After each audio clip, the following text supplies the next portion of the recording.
2022, une année cauchemar pour Félix Tshisekedi.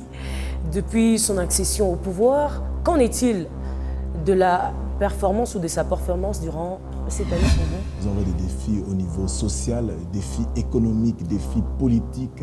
Donc la RDC est confrontée à beaucoup de défis. Face aux défis, pour relever ces défis, il faut mettre en place, moi je l'ai toujours dit, les bonnes politiques publiques.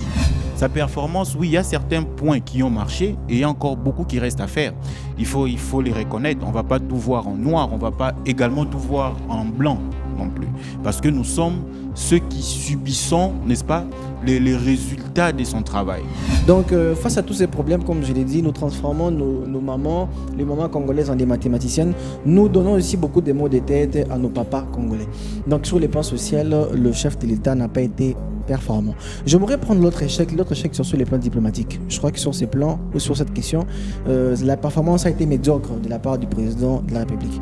Mais il faut aussi reconnaître quelques réussites parce que le tableau n'a pas été sombre quasiment. Il y a aussi des réussites par exemple sur la question politique. Je crois, lui-même l'a dit lors du discours sur l'état de la nation, que le pays a enfin connu une année où nous avons eu une stabilité politique.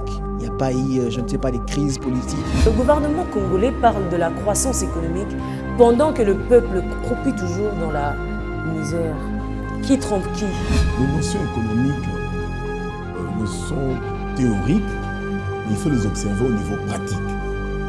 Quel est le vrai problème de notre économie? Du moment où nous ne produisons pas au niveau interne, nous n'aurons pas une bonne économie. Et les bonnes politiques publiques, ça existe. Madame, regarde, écoutez, les textes existent. Vous savez tout ce qu'on reproche dans ces pays. Les textes, ça existe. Même ce que vous êtes en train de dire par rapport au lotissement, tout ceci, ça existe. Il y a des textes qui existent, qui régissent l'urbanisation. Comment on doit urbaniser, ainsi de suite. Même ce que vous dites là par rapport à l'économie, les textes existent. Est-ce que vous savez que c'est strictement interdit aux expatriés de faire les petits commerces ici? Ça existe. Mais pourquoi on ne le fait pas? On ne le respecte pas, pourquoi? Les SMIC là que vous dites, ça existe. Mais est-ce qu'on le respecte toujours? Pas du tout. Parlons situation sécuritaire à l'est de la RDC, toujours inquiétante à l'est du pays. Pendant cette fin d'année, doit-on s'attendre à la même chose en 2023? En tant qu'un Congolais normal, qui aime son pays, qui aime aussi ses compatriotes, c'est ce que nous voulons tous. D'ailleurs, je ne vois aucun Congolais sur ce plateau vouloir l'insécurité à l'est du pays. Nous voulons que notre pays soit en sécurité. Nous voulons que toute la RDC soit en sécurité parce que c'est à cela que nous sommes appelés à être.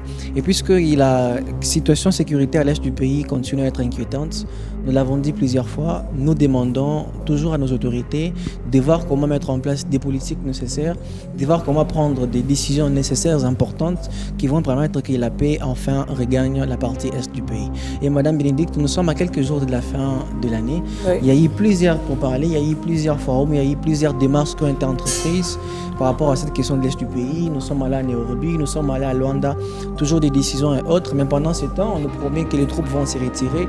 Il y a toujours des hostilités sur terrain, donc la partie Est est toujours en inquiétude. Tout ce que moi je peux faire ici, c'est demander une fois de plus à celui que moi j'aime responsabiliser, qui est le chef de l'État, parce que c'est lui le garant de la Pascal va frapper quelqu'un sur ce plateau, il faut se calmer. Je demande une fois de plus au chef de l'État, s'il vous plaît, monsieur le président de la République, chef de l'État, nous vous demandons de mettre en place toutes les mesures nécessaires, de prendre des dispositions importantes, afin que nos compatriotes qui sont à l'Est du pays puissent enfin vivre dans la quiétude et dans la paix. Maintenant, la République démocratique du Congo doit imposer sa force. Je crois qu'il faut aller avec la force. Si ça dépendait de moi, 2023, ça doit être marqué par cela. On doit maintenant faire peur. La diplomatie n'a pas marché. Comment s'organisent les actes de solidarité en cette période de festivité de fin d'année? Merci beaucoup pour tout ce que vous faites pour les Congolais. J'estime que la solidarité africaine doit davantage aller au-delà de nos frontières. Pour toutes ces ONG, associations qui aident les enfants, les orphelins, les gens qui sont dans les hôpitaux, les orphelins militaires, civils, tout le chapeau à vous. C'est pour nous ici l'occasion aussi de faire un coup de chapeau à la Fondation Bénédicte Kalengai qui organise, n'est-ce pas, cet acte de solidarité qu'on appelle un geste de cœur avec les amis de Yohan, qui va se tenir le 24 décembre. Donc déjà le samedi de cette semaine, pour soutenir les enfants qui sont en difficulté, notamment les orphelins des parents militaires. Hein.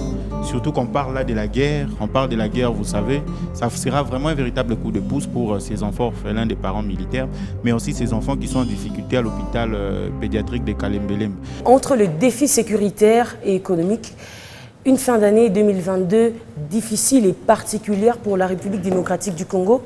Je disais tout à l'heure que nous sommes le 20 décembre 2022, 354e jour de l'année.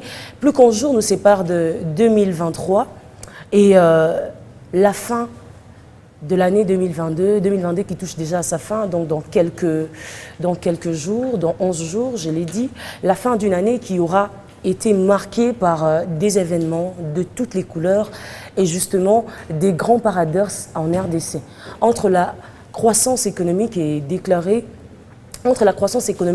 vantée et par le gouvernement, faible pouvoir d'achat du citoyen, une situation sécuritaire inquiétante, des défis non relevés et encore deux promesses non réalisées. Que doit-on retenir de l'année 2022 en République démocratique du Congo?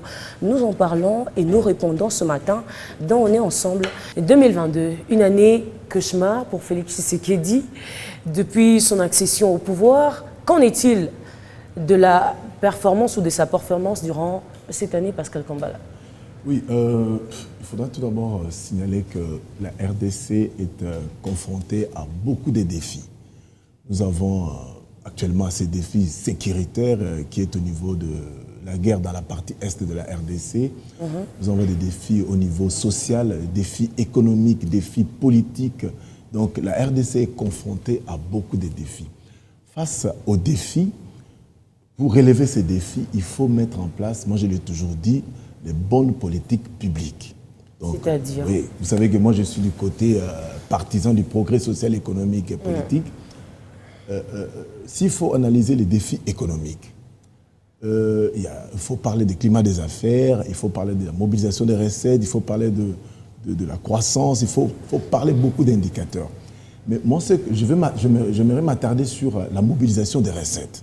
Parce que vous savez, depuis des années, s'il faut paraphraser le professeur Luzolo Bambi qui a dit que chaque année, la RDC perd 15 milliards de dollars.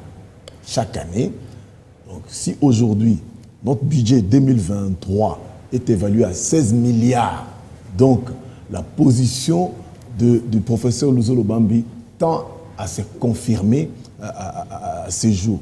Mais il faudra dire une chose. Lorsque on veut avoir une bonne économie, il faudra aussi mettre de bonnes politiques économiques. Parce qu'on ne peut pas fonctionner dans un pays où on n'a pas de bonnes politiques économiques, on ne pourra pas avoir une économie forte. Et avoir une économie forte, il faudra aussi promouvoir la production locale. Mais qu'est-ce qu'on constate dans notre pays? Nous sommes dépendants des importations. Donc, nous importons plus. Et ça a un impact sur notre balance commerciale, ça a un impact sur notre pouvoir d'achat, parce qu'un bien importé, un bien produit localement, le pouvoir d'achat, disons l'acquisition, pour accéder à ces moyens, il y aura une différence. Donc, mangue outil poto, na mango est produit na Kinshasa, prix aux alandenge moko, parce que si on doit en rester les termes économiques, les gens qui nous suivent, peut-être beaucoup de gens ne pourront pas nous comprendre. Donc, pour moi, j'estime qu'à l'heure actuelle, il y a de bonnes perspectives pour la RDC, mais il faudra que le gouvernement travaille, mette en place des politiques publiques idoines pour arriver à aider les citoyens congolais, notamment avec nous qui sommes des consommateurs, le pouvoir d'achat. Vous savez que les Congolais n'ont pas un bon pouvoir d'achat. On ne doit pas se cacher à la face. Donc, on n'a pas un bon pouvoir d'achat. Beaucoup de Congolais, beaucoup de Congolais vont vers Tombola Boaka. Combien? Ah oui, c'est ça. C'est ça le vrai problème. Aujourd'hui, accéder aux biens de qualité, ce n'est pas facile pour les Congolais. Donc, pour moi, en résumé, il y a des bonnes perspectives, mais le gouvernement doit mettre toujours des bonnes politiques économiques pour qu'on arrive à avoir une économie forte. Entre les défis sécuritaires et économiques, une fin d'année difficile et particulière pour la République démocratique du Congo. Aaron, bienvenue, bonjour. Bonjour, merci pour cette invitation encore.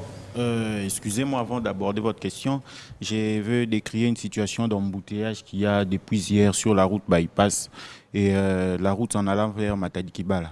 Vous savez que depuis la pluie de l'autre fois, il y a la route qui s'est cassée de ce côté-là et on est en train de faire des travaux là-bas. Mais on n'a pas compris comment hier, plusieurs remorques sont sortis pour aller je ne sais où. Et depuis hier, ils sont là, sur la route en fait. Donc ça crée, je ne sais même pas si on doit appeler ça embouteillage.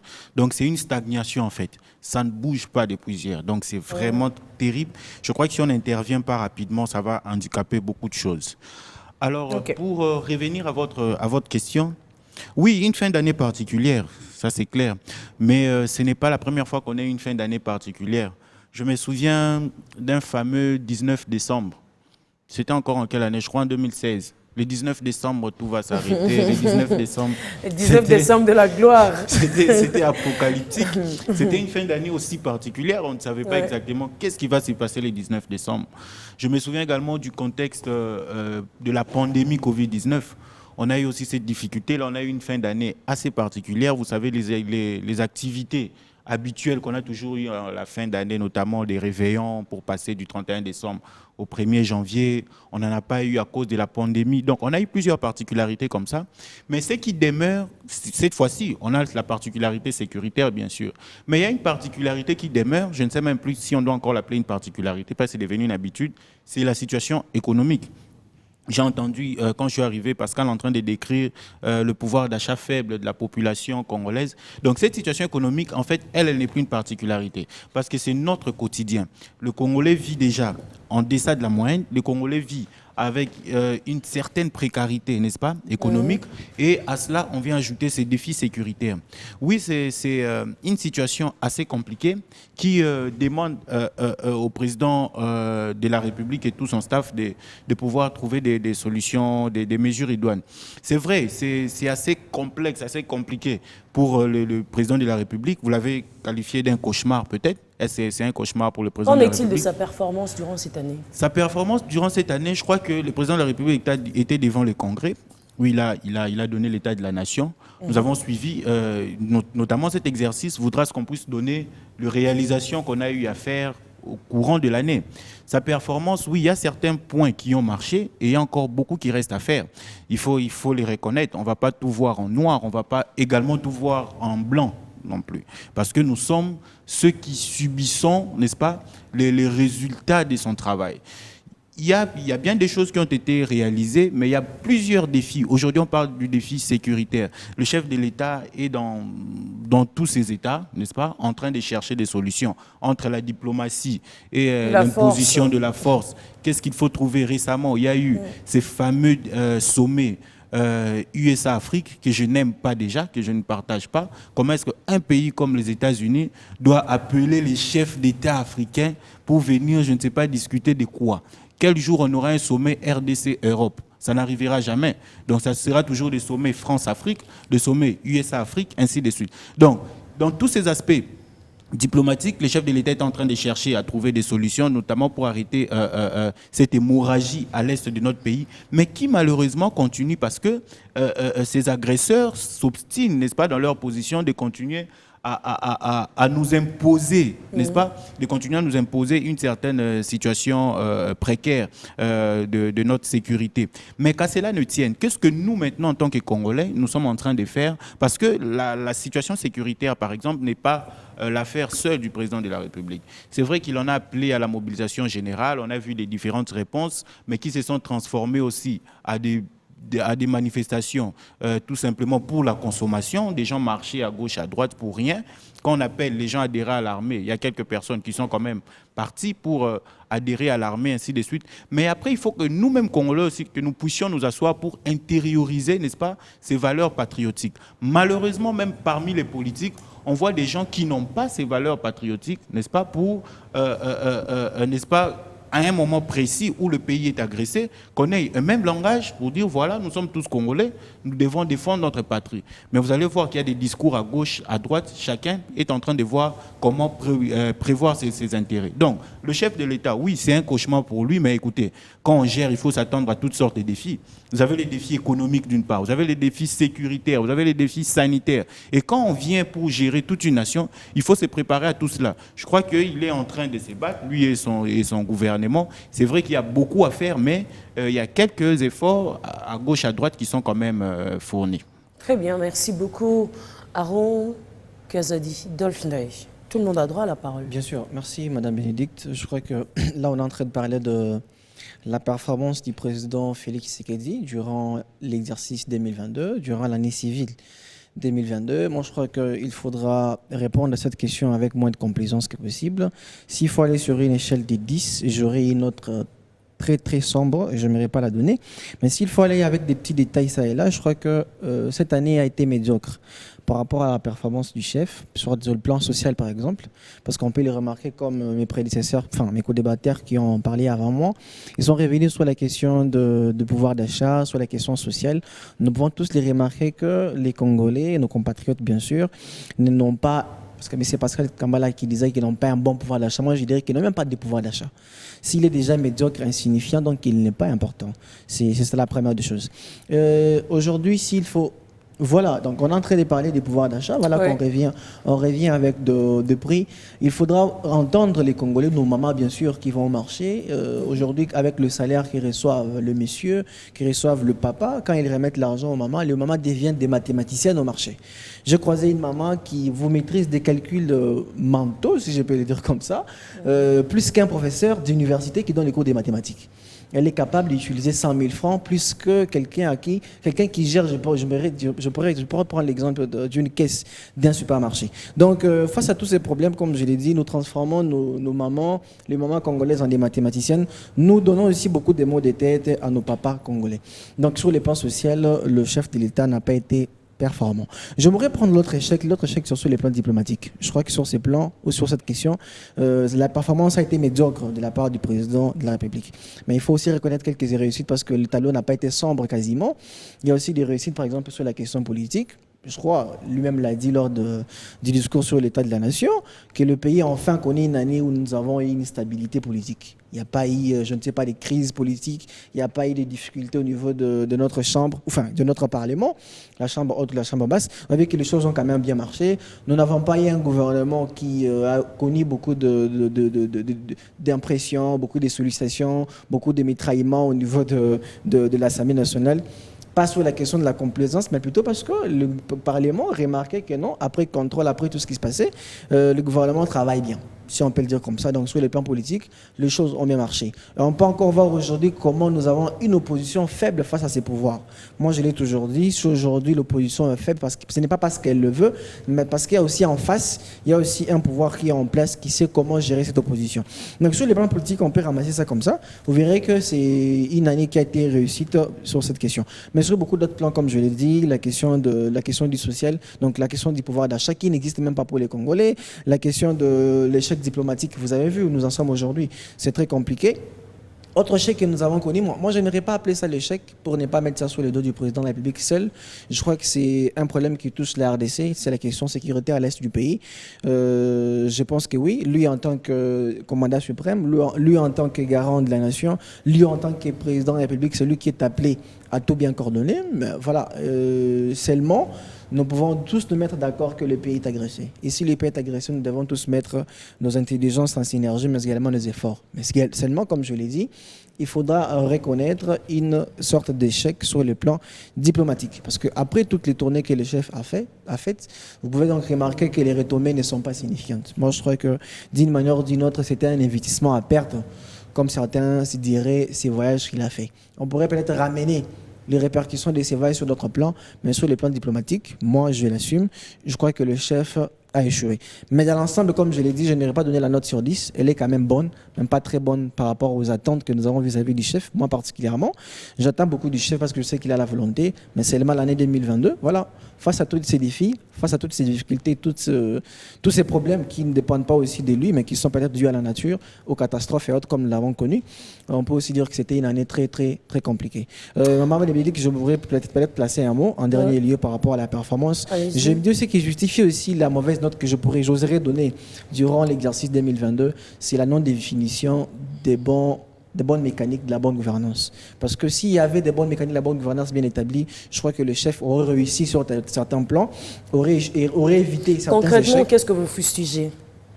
Je fustige justement, comme je vous l'ai dit. Je vous l'ai dit qu'au fond, moi, comme je l'ai toujours reconnu, il y a une part de bonne volonté, mais seulement les choses ne sont pas bien établies. Parce que comme on l'a toujours dit... Vous parlez de la volonté politique? La volonté politique de la part du chef, mais s'il y a des choses qui manquent aujourd'hui, par exemple, c'est les mécaniques de la bonne gouvernance. Parce que moi, je l'ai toujours dit sur ces plateaux, on ne gouverne pas un pays seulement avec la bonne volonté politique. La volonté est importante, mais elle n'est pas suffisante. Aux côtés de la volonté, il faudra ajouter beaucoup de choses importantes dans la gestion d'un pays. Entre autres, la bonne gouvernance. Parce que la bonne gouvernance, comme on l'a dit, ce n'est pas un slogan. Elle est accompagnée par des mécaniques, elle est accompagnée par des formules que les chefs devaient adopter, que les chefs devaient emphasiser, que les chefs devaient encourager. Toutes ces choses-là, comme elles manquent à la RDC, elles manquent à sa gouvernance, voilà, qu'aujourd'hui nous n'avons pas une bonne gouvernance. Mais aussi, une bonne volonté très fournie vous amène dans ce qu'on appelle une complaisance à la gouvernance. Quand on est un chef qui est super gentil, on n'est plus en mesure de sanctionner. Aujourd'hui, on peut constater avec ce qui se passe dans la ville de Kinshasa, je vais le dire ici, je ne sais pas ce qui se passe entre les présidents de la République et messieurs le gouverneur de la ville, Gentini Gobila. Le monsieur Gentini Gobila, qui est le gouverneur de la ville, son excellence, comme vous voulez bien par protocole, on peut bien remarquer qu'il a échoué sur beaucoup de plans. Mais je me suis toujours demandé, le chef en tant que gardien de la nation, qu'est-ce qu'il attend par exemple pour les rivaux? C'est vrai, le président a ses pouvoirs pour l'interpeller, pour lui dire, mais monsieur, qu'est-ce que vous faites? Le monsieur Gentini Gobila a fait marcher les présidents publics sur la question du marché Zando. Voilà ce qui s'est passé jusqu'à aujourd'hui. Aujourd'hui, la ville de Kinshasa, une ville capitale, une ville province, comme on l'a dit, elle manque un plan urbanistique. En plus, en parlant du marché Zandou, le marché central de chez nous ici, moi j'en parle aussi, je vous vole quelques secondes parce que j'ai été contactée justement par les mamans du marché central. Vu qu'on a parlé, on a été parmi les premières, en tout cas qui ont parlé de cette situation au tout début, alors lorsque ça a commencé, lorsque ça a été mis en application. Oui. Et voilà, jusque-là, ces mamans continuent de me contacter sur les réseaux sociaux et tout en m'appelant. Rendez-vous compte. Et moi, je n'ai même pas de réponse à donner parce que finalement, je ne sais plus quoi dire. J'aurais appris que le côté Lutula ou Bitula, pour ceux qui connaissent, continue de fonctionner, mais dans quelles conditions?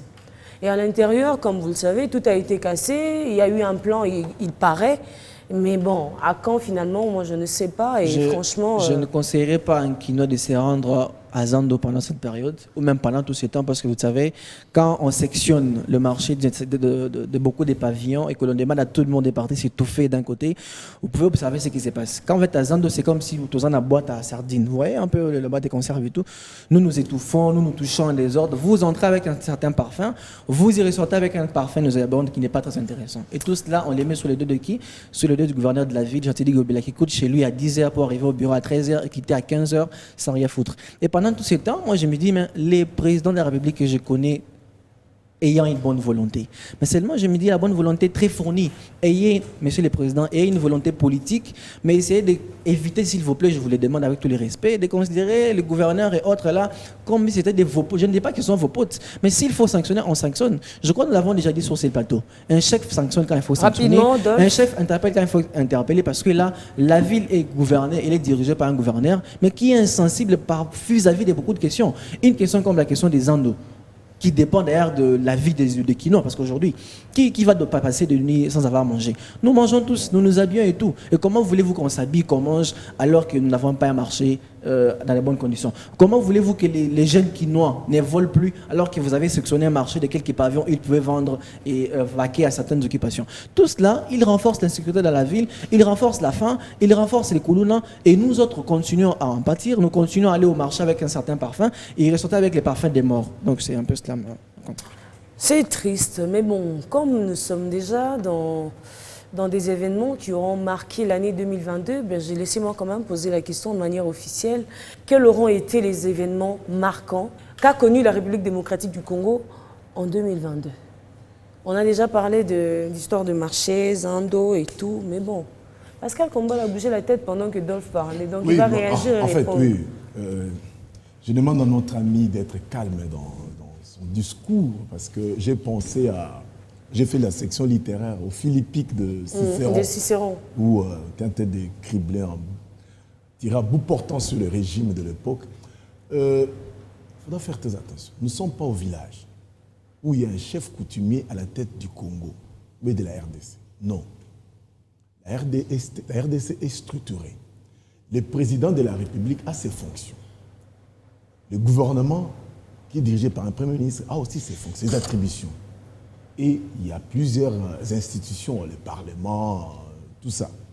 Lorsque vous voulez jeter tout sur la tête du chef de l'État, vous voulez qu'il devienne chef coutumier de la RDC. Alors que notre Constitution n'a pas consacré un chef coutumier de la RDC. Qui dirige la RDC? Certes, il y a un président de la République, mais il y a chaque institution qui joue, qui répond à ses attributions. Donc, tout en suivant les programmes du chef. Oui, j'en arrive. C'est parce que, qu'est-ce qui se passe? Lorsque, je vais vous dire une chose dans les détails. L'affaire des Koulouna, c'est la responsabilité des bourgmestres. Fazer, Chegué, c'est la responsabilité des sérieusement, bourgmestres. cette question de bourgmestre, cette question, un téléspectateur m'a posé la question la semaine passée, suite à l'émission qu'on avait eu à tourner ici. Les téléspectateurs me demandent, non, Bénédicte, bourgmestre, nous sommes parce que, à l'époque, tout le monde a quand même bourgmestre en action. Je m'explique, je le dis en lingala parce que c'est comme ça que c'est avec. J'ai besoin d'emprunter très exactement ses propos à lui. Alors, Bibo, il y a un bourgmestre très engagé dans le très sérieux. À savoir, on a tant voyé, bon, on côté on a avenue, à chef du quartier, mais à côté rien que pour être la chef du quartier, c'est qui nous ça bien. Tout le monde même comme on a concours et banda au sein ma commune est propre, primé bango. Au moins la bourgmestre c'est impliqué makasi, faire nous mais on sent vraiment qu'il y a un bourgmestre na commune Kingandi. Na mukolo lelo ezara suste ba bourgmestre bazala kaka. Bakenda wa so bazaka musala bango ezara nini. C'est là où il faut faire comprendre le Congo. Parce que même quand vous regardez, vous suivez les acteurs politiques, tous les chefs de l'État, même, attendez, qui est le chef du gouvernement? Le Premier ministre. Vous voyez, la réponse est si simple. C'est le Premier ministre. Donc, les questions économiques, les questions sociales, s'il faut reprocher, nous ne sommes pas dans un régime où, je ne sais pas, américain ou présidentiel, donc on doit reprocher au Premier ministre. Non. C'est-à-dire que quand nous parlons, nous échangeons, il faut rétablir les responsabilités. Regardez les responsabilités du chef de l'État par rapport à la Constitution, les responsabilités du Premier ministre, les responsabilités du Parlement, Assemblée nationale et Sénat, voire les cours et tribunaux, parce que c'est aussi une institution. Donc, si on fait l'amalgame, même quand les juges rendent mal, quand ils disent mal le droit, c'est le chef de l'État. Non. Il ne faut pas qu'on entre dans la confusion. Le chef de l'État, certes, c'est lui, le numéro 1 du pays, mais il doit faire attention par rapport à ces institutions pour qu'il n'y ait pas immixtion dans les autres institutions. Donc le vrai problème de la RDC, chaque institution doit jouer son rôle. Parce qu'aujourd'hui, les questions sociales, j'explique par rapport au bourgmestre. Les Chegué, les Fazer, c'est de la responsabilité des bourgmestres. Est-ce que même pas du gouverneur de la ville. Cette histoire ici qu'on voit ici des éboulements, qui sont responsables? Qui attribue les titres de propriété? Qui donne les autorisations de bâtir? Est-ce que c'est le président de la République? Non. Il y a des Congolais mafieux qui, lorsque Amoni Babeta Kop, attendez, il faut circuler dans la ville de Kinshasa. Moi, des fois, samedi, dimanche, je circule. Est-ce que tu connais les quartiers Chikapa? J'aurais voulu que vous m'interreniez. Est-ce que tu connais les quartiers Chikapa? Chikapa, c'est ceux qui sont à l'IPEN. Au Pessi, IPEN Mukongo. Donc, tu entres à l'IPEN, Marine, au foncé jusqu'au fond de Marine. Le quartier qui est de l'autre côté, ça s'appelle Chikapa. Posez-vous la question, qui a loti ces quartiers? Le quartier Munguludiaka, tu connais? C'est derrière Maman Mobutu. Qui a loti ces quartiers? Vous allez vers quartier Zappé, en bas là-bas. Zappé ici. C'est-à-dire, quel est le problème aujourd'hui? Les Congolais, certes, je vais arriver au niveau de la conclusion, il faudra que chaque institution fonctionne. Il y a des institutions qui ne fonctionnent pas. Posez-vous la question, est-ce qu'on peut construire dans des milieux pareils? Qu'est-ce qu'on entend par... J'ai suivi le président de la République qui disait clairement aux habitants du quartier qu'il faudrait qu'ils déménagent. Oui, déménagent. Et qu'il y a des maisons préfabriquées. Mais aujourd'hui, la majorité des gens, nous allons vers un télé. Est-ce que... Attends, j'en arrive. Oui, j'en arrive pour qu'on puisse comprendre une chose. Moi, s'il vous plaît. J'avais la parole que je termine. C'est-à-dire que je vais dire ceci. Dans votre discours, il faut mettre, disons, comme on dit, faire la part des choses. Chaque institution est responsable. Et je vais vous définir les responsabilités du chef de l'État de la primature, là où je trouve que ça n'a pas marché. Mais quand vous ferez un bon communicateur du cash. Parce qu'aujourd'hui... Vous ferez un bon communicateur de l'Union sacrée. Non, et c'est pas mauvais. C'est pas mauvais. Dites-moi, vous avez vu les chefs hier? Non, ce n'est pas mauvais. Vous avez vu les gens du pouvoir hier? C'est un Congolais, pourquoi ne pas vous les avez vus hier? Non, j'ai dit, c'est un Congolais. Le président public, c'est un Congolais. Vous savez, c'est ça le mal de nos Congolais. C'est-à-dire que quand on parle Congo, on parle avec haine, on parle avec animosité. Moi, je non, pas avec on haine. doit parler Congo en termes de vous savez que même dans mon propos, je suis même revenu sur les points positifs. Je suis revenu sur les points positifs du chef pendant 2022. Vous êtes jeune. Et comme vous le savez, je n'ai rien contre les 80% de jeunes actifs sans emploi. Et quelle est la politique à mettre en place pour créer de l'emploi pour la jeunesse? C'est là où nous, Congolais, nous devons réfléchir. La politique, c'est quoi? Je l'ai toujours dit ici. La politique, c'est projet contre projet, idée politique contre idée politique. Lorsque la politique tourne vers les individus, aujourd'hui, s'attaquer au chef de l'État, oui, moi j'ai des positions où, pas s'attaquer au chef de l'État, mais à la gouvernance, à certaines idées politiques ou bien à certains projets.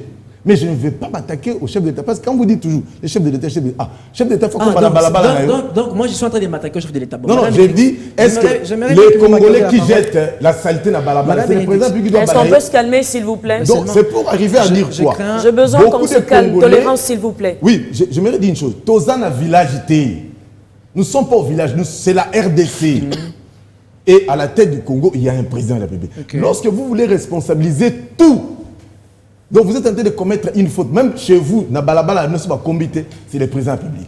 Olala qui m'a benanda, c'est le président public. Donc il y a des responsabilités à établir par rapport aux institutions. Merci Pascal. Juste un petit mot. Vous savez, Monsieur Pascal. Ne monopolisez pas la parole, s'il vous plaît. Monsieur Pascal et tous ceux qui nous suivent à la maison, en 2018, je ne suis pas allé au bureau de vote. Je ne suis pas allé déposer mon bulletin de vote pour élire quelqu'un qui viendrait travailler pour mon malheur. Je ne suis pas allé élire quelqu'un qui, quand ça va commencer à mal se passer, on me dira non, les responsabilités sont partagées. Ça, c'est normal.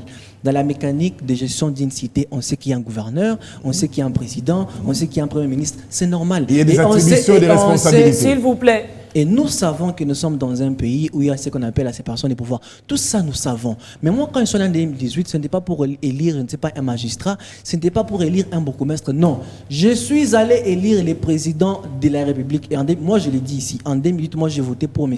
Félix Tshisekedi, qui est mon président. C'est ce que j'ai fait. Et quand je l'avais fait, c'est après avoir écouté son programme. J'étais convaincu par son programme, j'étais convaincu par sa personnalité, et je savais qu'il viendrait pour travailler pour mon bonheur. Et non pour pas, quand les choses vont comme elles s'est passées, il commencer à dire non, c'est les beaux commerces, c'est celui-là. Non, je n'ai pas dit ça. Pour et je l'ai dit. Public. Mais s'il vous plaît, permettez. Je fais partie des Congolais. J'ai dit l'intérêt public. Je fais partie des Congolais. Vous me permettez de vous départager. Non, en tout cas, c'est une urgence. Mais c'est non, je chute rapidement. Je chute rapidement. Monsieur Pascal, je ne suis pas contre les présidents et je ne m'attaque pas au président. Et moi, je ne permettrai pas ça non plus sur mon plateau. Et comme nous l'avons toujours fait. On n'est pas ici pour attaquer le président. Pas du tout. Par contre, pour des critiques constructives. Et objectives, comme nous l'avons toujours fait. Justement. Comme nous l'avons toujours fait. Voilà. Et sur ce plateau, comme je l'ai fait, je suis revenu sur les points positifs et les points négatifs pendant 2022. Et comme je vous l'ai dit, je l'ai dit une fois de plus, nous sommes dans ces pays, en parlant du projet Zando et autres. Le gouverneur de la ville a amené les présidents sur place, sur terrain. Nous avons vu les présidents et nous savons que ce marché, c'est le marché de la capitale. Okay? Le chef est non seulement attaché à ces trucs, à ces projets, non seulement parce qu'il est président de la République, mais c'est même parce que le gouverneur a fait de lui les parrains du projet. Quand ça va mal, je viens sur les plateaux pour dire, monsieur le chef de l'État, ça va mal. Nos mamans souffrent, nos compatriotes souffrent, il y a maintenant beaucoup d'échecs à Zando parce qu'il y a beaucoup de pavillons qui sont sectionnés. Il y a beaucoup de mamans qui souffrent parce que beaucoup de pavillons sont sectionnés. Et aujourd'hui, si les choses vont mal, mais si les présidents de la République, c'est parce qu'il y a un gouverneur pour lequel nous avons parce qu'on va être trop complaisant envers lui. Permettez les termes. Parce que nous pensons que...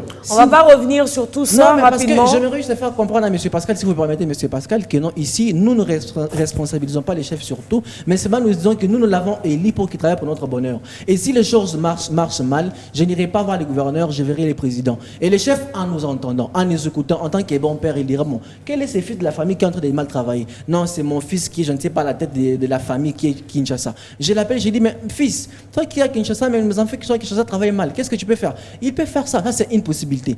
L'autre possibilité, c'est passer par des canaux officiels, de passer par des canaux politiques. Il peut contacter un conseiller, il peut contacter celui-là pour dire, vous pouvez demander à un tel gouverneur, faites ça à un tel gouverneur, appelez-moi tel gouverneur à Kinshasa parce qu'il en a les pouvoirs. Et le gouverneur peut quitter sa province vers Kinshasa parce qu'il est quoi? Il est révoqué, il est convoqué par les présidents de la République pour traiter, pour discuter sur les problèmes de sa province. Et nous, pourquoi? Parce que nous, qui sommes de la province, nous voulons le bonheur, nous voulons la sécurité, nous voulons la paix, nous voulons la quiétude, c'est tout ce que nous voulons. Donc, veuillez nous permettre. Très bien, à ceux qui nous suivent à la maison, vous pouvez également interagir, vous pouvez nous écrire sur Facebook et même sur Instagram. Bénédicte Kalengai, écrivez-nous là-bas, on va lire vos questions ici. Allez sur Facebook, écrivez sur la page Bénédicte Kalengai. Comme ce matin, nous ne sommes pas en direct sur Facebook, mais vous pouvez quand même nous laisser vos messages et on va lire ici en direct. Bénédicte Kalengai sur Facebook, on va vous lire ici. Oui, Aaron. Oui, je voulais dire ceci. J'ai suivi avec beaucoup d'intérêt cet échange entre Pascal et Dolph. J'ai compris une chose. Le problème se trouve au niveau de la redevabilité. C'est vrai, nous sommes dans une société où toutes les responsabilités sont partagées. Mais malheureusement, la population a tendance à tout déverser sur les chefs de l'État parce que c'est lui qui nous est redevable.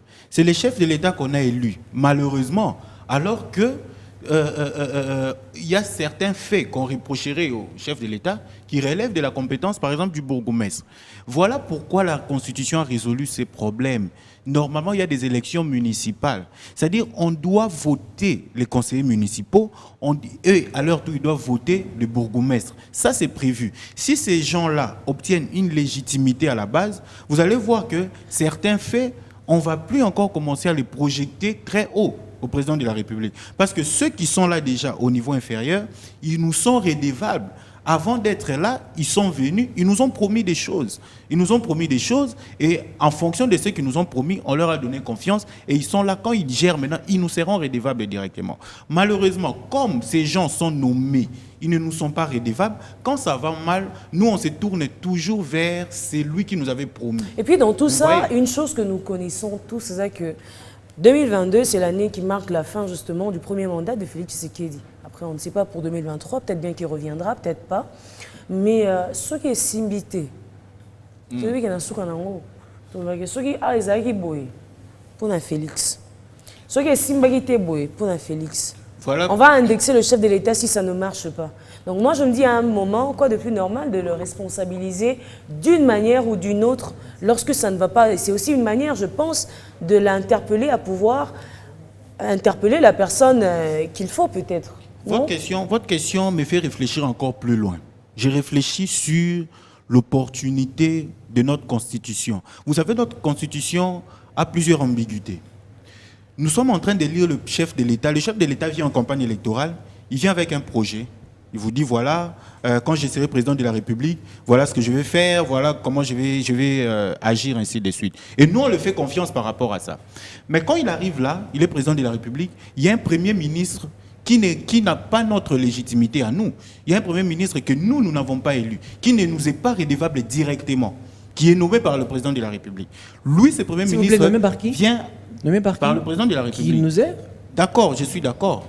Il est nommé par le président de la République. Lui, il vient avec un programme. Il vient d'une coalition. Il vient d'une coalition. Et ce n'est pas forcément la volonté du président de la République. Oui. Ce n'est pas forcément la volonté. Ce sont des contextes. Mais non, ça c'est les textes. Ça reste officiellement, c'est dans les textes. Mais ça reste les chefs de son gouvernement. N'allons pas dans les calculs politiciens.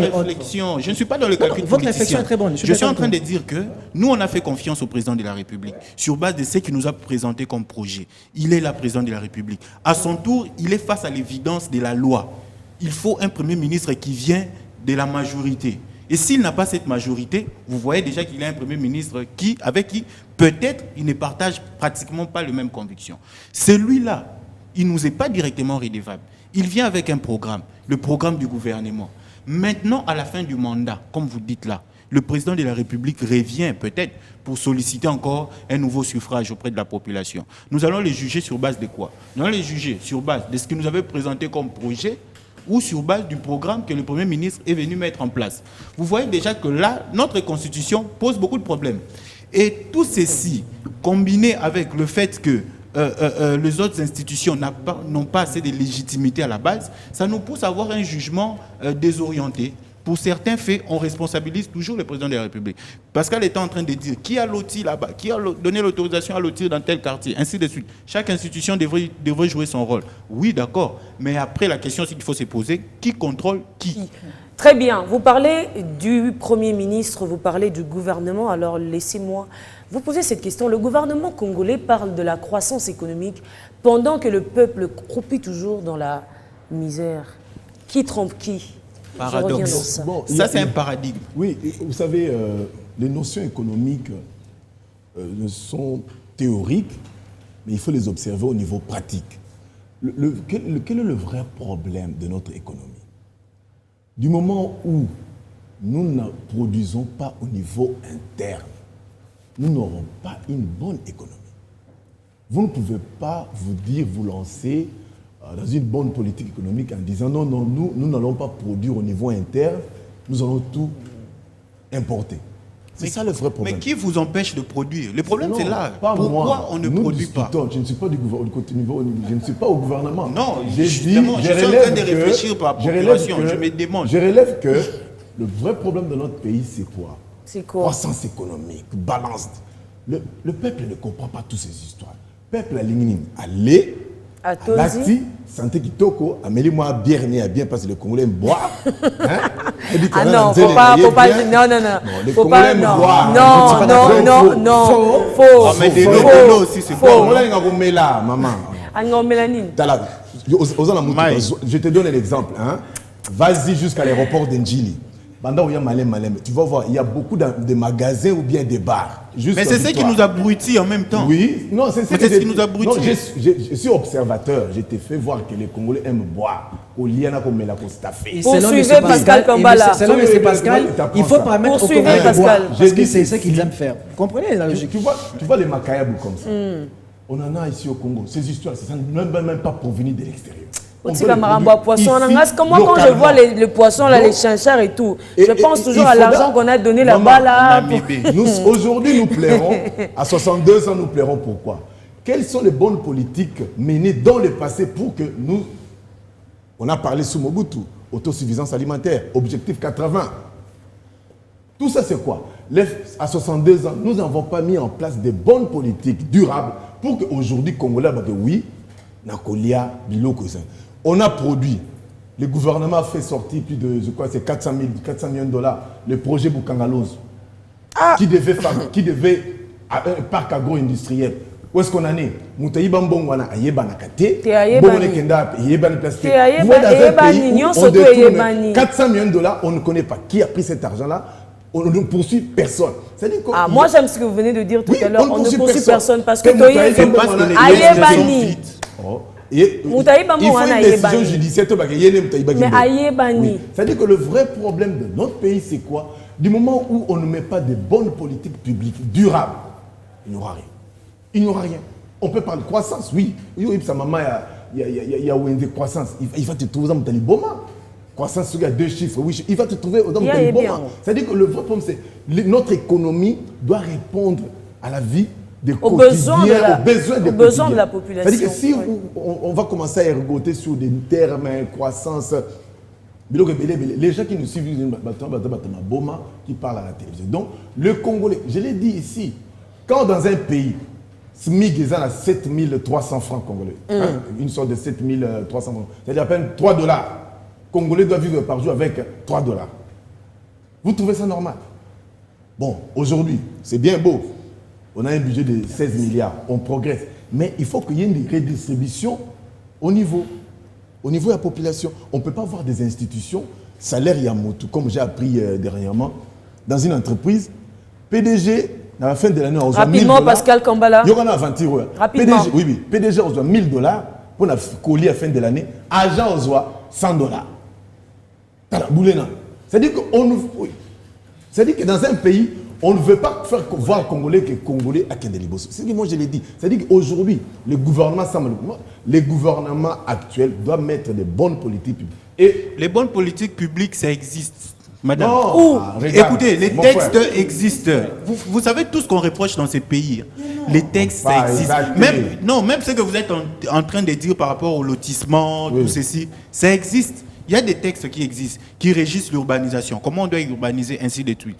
Même ce que vous dites là par rapport à l'économie, les textes existent. Est-ce que vous savez que c'est strictement interdit aux expatriés de faire les petits commerces ici? Ça existe. Mais pourquoi on ne le fait pas? On ne les respecte pas, pourquoi? Les SMIC là que vous dites, ça existe. Mais est-ce qu'on le respecte toujours? Pas du tout. Donc, le problème avec notre pays, ce n'est pas la loi, ce n'est pas les textes. Tout ça, ça existe. Tout ça, c'est écrit. Tout ça, c'est prévu. Mais après, pourquoi on ne met pas cela en pratique? C'est ça le grand problème. On ne met pas en pratique ce que nous-mêmes nous avons établi. Mon frère, nous avons élu les députés. Moi, je n'ai voté qui député. Quand on voit nos députés à Lali Pongi, chef de l'État... On a challenge actualité. Tu trouves ça normal? Oui, il n'est pas interdit le sommeil, mais quand il y a des sommeils profonds là, ou au Parlement, vous savez quelle est l'image que ça donne? C'est-à-dire qu'on a un vrai problème. On a un vrai problème dans notre pays. C'est-à-dire qu'aujourd'hui, il faut mettre l'accent sur des politiques pratiques que la population doit sentir. Oui, effectivement. Justement. Il y a des soulagements. Pratiques. C'est là où je voulais qu'on en arrive. Soulagement, Très bien. Très bien, très bien. Parlons situation sécuritaire à l'est de la RDC, toujours inquiétante à l'est du pays. Pendant cette fin d'année, doit-on s'attendre à la même chose en 2023? Dire qu'on doit s'attendre à la même chose en 2023 parce que en tant qu'un Congolais normal qui aime son pays, qui aime aussi ses compatriotes, c'est que nous voulons tous. D'ailleurs, je ne vois aucun Congolais sur ce plateau vouloir l'insécurité à l'est du pays. Nous voulons que notre pays soit en sécurité. Nous voulons que toute la RDC soit en sécurité parce que c'est à cela que nous sommes appelés à être. Et puisque la situation sécuritaire à l'est du pays continue à être inquiétante, nous l'avons dit plusieurs fois, nous demandons toujours à nos autorités de voir comment mettre en place des politiques nécessaires, de voir comment prendre des décisions nécessaires, importantes, qui vont permettre que la paix enfin regagne la partie est du pays. Et Madame Bénédicte, nous sommes à quelques jours de la fin de l'année. Oui. Il y a eu plusieurs pourparlers, il y a eu plusieurs forums, il y a eu plusieurs démarches qui ont été entreprises par rapport à cette question de l'est du pays. Nous sommes allés à Nairobi, nous sommes allés à Luanda, toujours des décisions et autres, mais pendant ce temps, on nous promet que les troupes vont se retirer. Il y a toujours des hostilités sur terrain, donc la partie Est est toujours en inquiétude. Tout ce que moi je peux faire ici, c'est demander une fois de plus à celui que moi j'aime responsabiliser, qui est le chef de l'État, parce que c'est lui le garant de la Pascal nation. va frapper quelqu'un sur ce plateau. Il faut se calmer. Je demande une fois de plus au chef de l'État, s'il vous plaît, monsieur le président de la République, chef de l'État, nous vous demandons de mettre en place toutes les mesures nécessaires, de prendre des dispositions importantes, afin que nos compatriotes qui sont à l'Est du pays puissent enfin vivre dans la quiétude et dans la paix. Et si pendant ce temps, il y a des Congolais qui continuent à trahir la patrie, qui continuent à trahir les Congos, nous vous demandons de cesser parce que ce que vous faites aujourd'hui, il y aura un sort à cela. Et les sorts que ces pays vous réservent, les sorts que les destins vous réservent, je n'imagine pas ce que vous serez. Nous vous demandons, s'il vous plaît, de cesser de le faire, mais également nos frères d'Afrique qui sont du Rwanda et autres, s'il vous plaît, cessez ce que vous faites et permettez à nos Congolais qui sont à l'Est du pays de vivre dans la paix et de la quiétude. Ça me rappelle le discours de Bob Elvis sur TV5 Monde. Je dis rien. Ouais, Dolph a bien commencé, mais à la fin, il appelait que le Rwandais, c'était bon. Oui, c'est vrai. Les Rwandais sont nos frères, mais c'est leur chef qui nous cause du temps. Nos frères d'Afrique. D'accord, nos frères d'Afrique. Vous dites, est-ce qu'on doit s'attendre à la même situation en 2023 ? J'ai dit non. Le souhait serait toujours que les choses s'améliorent. Soyez bref, s'il vous plaît. Ouais, les souhaits, c'est toujours que les choses puissent s'améliorer, notamment cette situation sécuritaire à l'Est qui a perduré. Si ça ne dépendait que de moi, je pense que l'aspect diplomatique a montré ses limites. Maintenant, la République démocratique du Congo doit imposer sa force. Je crois qu'il faut aller avec la force. Si ça dépendait de moi, 2023, ça doit être marqué par cela. On doit maintenant faire peur. La diplomatie n'a pas marché. Qu'on ait le courage de le dire. Tous ces sommets ont accouché d'une souris. Soyons clairs. Merci. Oui, Pascal. Oui, par rapport à la... Avant la dernière question. Par rapport à la guerre à l'Est, dans notre pays, j'estime que il faudra... L'option militaire est déjà là. il faudra que nous arrivions à nous organiser.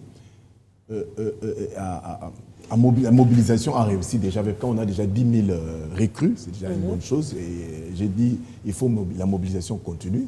Mais pour moi, au-delà de la diplomatie, l'action militaire doit continuer. L'action militaire doit continuer pour qu'on arrive. C'est notre pays, c'est notre intégrité territoriale qui est touchée. Donc aujourd'hui, pour moi, ce qui est fait, c'est dans la bonne direction, mais davantage il faudra... Parce que vous savez, les situations sécuritaires sont top secret. On ne va pas les dire. Donc l'armée évolue très bien et la diplomatie continue. Parce qu'il faut répondre à la diplomatie. On risque de vous dire que le Congo pratique la politique de la chaise vide. Non, nous sommes là partout. Et pour dire, et ce qui est bien pour la RDC, maintenant, c'est connu que c'est le Rwanda qui a agressé la RDC. C'était toujours connu, Pascal. Non, ce n'était pas connu. C'était connu. Personne ne l'a dit au niveau du Conseil de sécurité, ou bien à l'Assemblée nationale des Nations Unies. Et c'est le chef de l'État qui l'a dit clairement. Et qui a défié les Nations Unies, qui cache encore des rapports dans ses tiroirs. Les rapports mapping, les rapports de groupes d'experts qui sont là et gardés par les Nations Unies.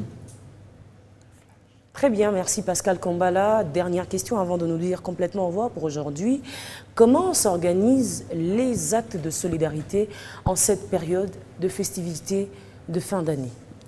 Nous sommes un pays qui est appelé à vivre dans l'amour. C'est même pour cela qu'à Kinshasa, par exemple, je vais pas être concret, nous, avec la Fondation Bénédicte Kalingai, nous nous sommes dit que c'était important d'emphatiser, d'encourager les actes de solidarité. Et pour ces 24 décembre, pour les festivités de fin d'année, nous serons premièrement avec les orphelins de militaires et des policiers. Vous savez, il y a toujours des militaires qui vont au front, qui perdent leur vie. Il y a des policiers sur la ville de Kinshasa qui sont tués par des Kouloulans et leurs enfants, vous le savez, ils restent pour vivre dans des conditions très compliquées. Et ils sont acceptés quelque part dans un orphelinat. Nous nous sommes dit que ce sera très intéressant que nous allons vers eux afin de leur permettre de passer d'une très bonne fête de Noël, mais également leur permettre certains vivres et des non-vivres qui vont leur permettre aussi une façon pour nous de contribuer sans doute à cet appel à la mobilisation générale qu'avaient lancé les chefs. Et pendant ce temps, vous savez, il y a aussi beaucoup de malades, beaucoup d'enfants malades qui sont dans des hôpitaux. On peut prendre les cas de l'hôpital pédiatrique à Lembelembe, c'est là que nous avons ciblé. Il y a beaucoup d'enfants là qui ont déjà guéri, qui sont déjà guéris d'ailleurs, mais ils continuent à rester à l'hôpital parce qu'ils n'ont pas de moyens pour sortir.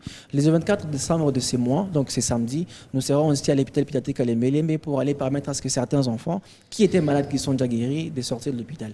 Nous parlons, nous sommes qui? Nous sommes la Fondation Bénédicte Kalingai. Je crois que beaucoup de gens connaissent la Fondation Bénédicte Kalingai, mais ici, il ne s'agit pas d'une personne, il s'agit d'une fondation. Il s'agit de la présidente qui est Madame Bénédicte Kalingai, il s'agit de nous qui sommes membres, il s'agit de nous tous qui pouvons contribuer. Et donc, c'est en cela qu'ils s'organisent justement les actes de solidarité en cette fin d'année. Donc, je le disais pour ces 24, si sans doute il y a des gens qui seront intéressés de se joindre à nous afin de partir visiter les orphelins, des militaires et des policiers, afin de visiter les enfants malades qui sont à l'hôpital de Kalimé. Nous leur demandons de nous joindre en nous contactant sans doute via les réseaux sociaux au nom de la Fondation Bénédicte Kalingai. Merci Dolph Ndaye.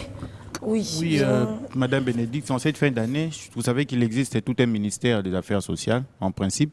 Et dans chaque institution, il y a des actions comme ça isolées. Mais c'est pour nous ici l'occasion aussi de faire un coup de chapeau à la Fondation Bénédicte Kalingai qui organise, n'est-ce pas, cet acte de solidarité qu'on appelle un geste de cœur avec les amis de Yohan qui va se tenir le 24 décembre. Donc déjà le samedi de cette semaine pour soutenir les enfants qui sont en difficulté, notamment les orphelins des parents militaires. Surtout qu'on parle là de la guerre, vous savez, ça sera vraiment un véritable coup de pouce pour ces enfants orphelins des parents militaires, mais aussi ces enfants qui sont en difficulté à l'hôpital pédiatrique de Kalembelembe.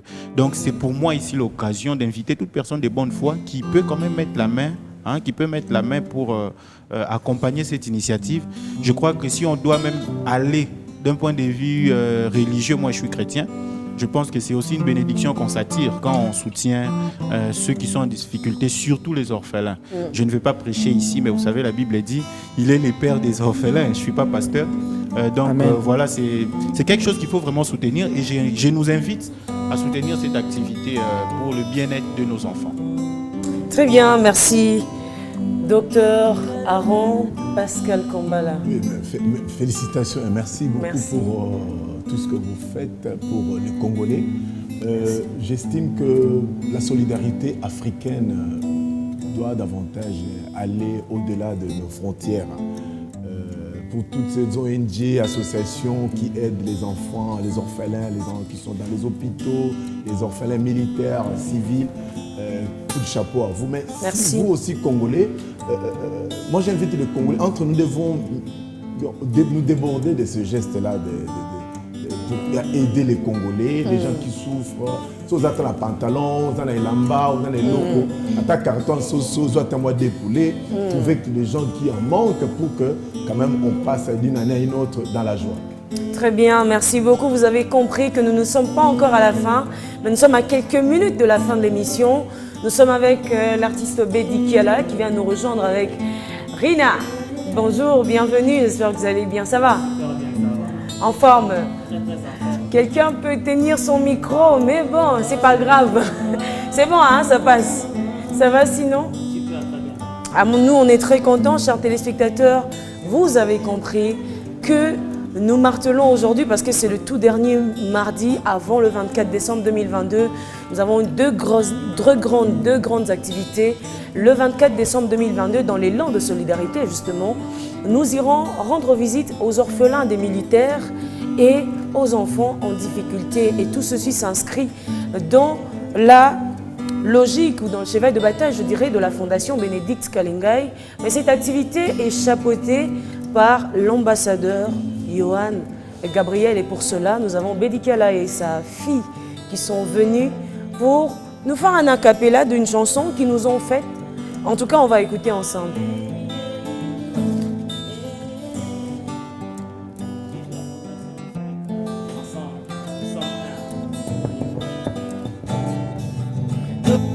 Ta main, je te donnerai la mienne, ensemble avec amour. Réalisons des grandes choses avec la Fondation Bénédicte Kalingai. Partageons l'amour, Kabola Bolingo. Oh, oh, oh, Lina. Assemble du cœur, un cadeau des biens précieux. Quand il est fait avec amour, Micro à la petite. donné avec tout cœur. Il est temps de vous joindre à nous Et partageons ce qu'on a avec eux. Il est temps de vous joindre à nous. Et partageons ce qu'on a avec eux. Bana bitike bazana posa ya lisungi. Bana bitike. On peut les encourager avec des applaudissements, s'il vous plaît. Il est temps de vous joindre à nous et partageons ce qu'on a avec eux. Il est temps de vous joindre à nous et partageons ce qu'on a avec eux. Bana bitike bazana posa ya lisungi. Bana bitike bazana posa ya lisungi. Elongo na Fondation Bénédicte Kalingai. Tosali sana Avec les amis de Johan Gabriel. tosungana Elongo na Fondation Bénédicte Kalingai. FPK. tosali sana Les amis de Johan Gabriel. tosungana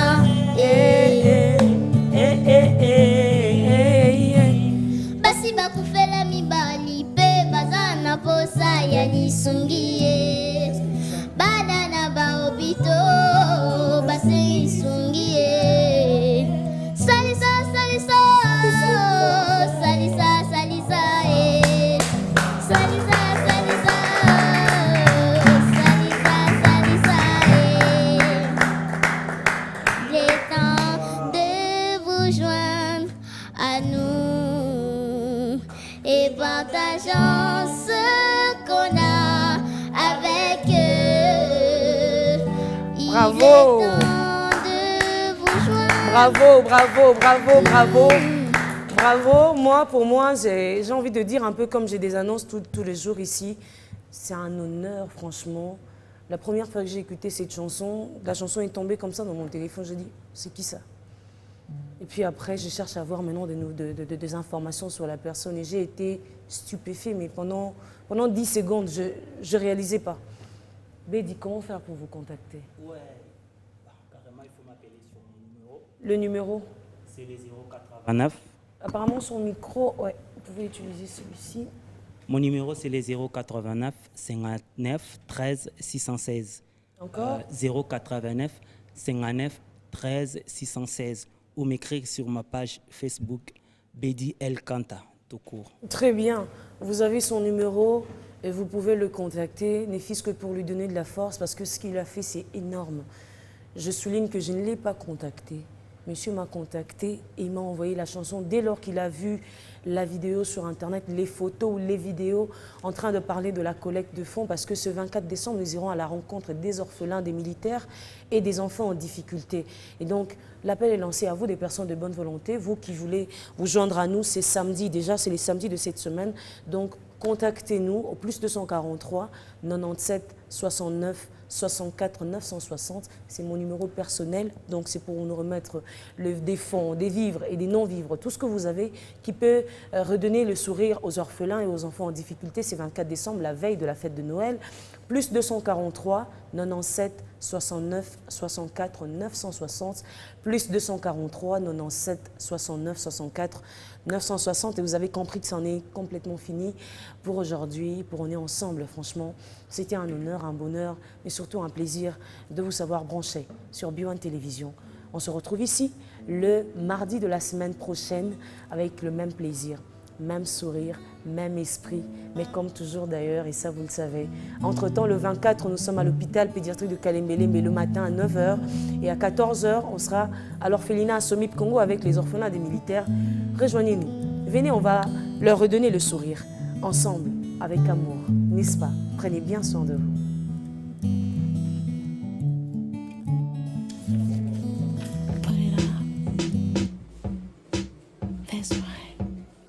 So what you